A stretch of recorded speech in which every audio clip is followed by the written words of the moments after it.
bukhau dila boroma tong ang khasiya kereng sathayo khau bathaya khau hamjang ma ko bulai bogla saja mo bukhano subaba me them na yung no raja no rege yo sansaro subaba ani ba no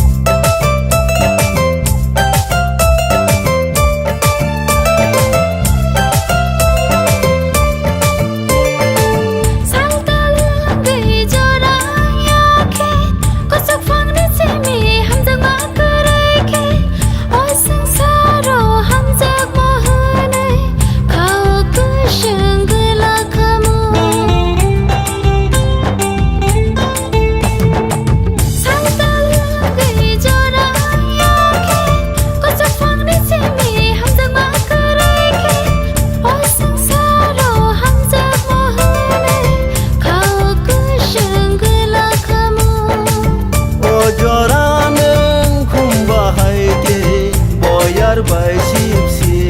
sebe kawo hamjang manori jarashi kala bukhau dila boroma tong ang khasiya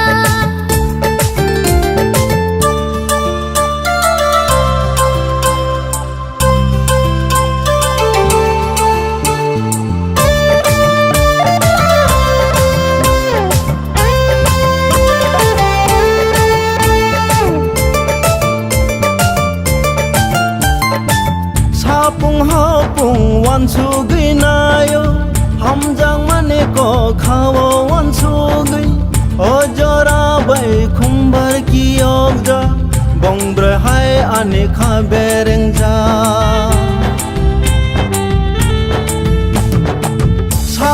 hapung wan sugui nayo hamjang mane ko khawo wan sugui ojora bai khumbar ki ogja bongbre hai ane kha bereng ja o hamjang ma khau nung tei bu khano me the na he nei khane logi de mano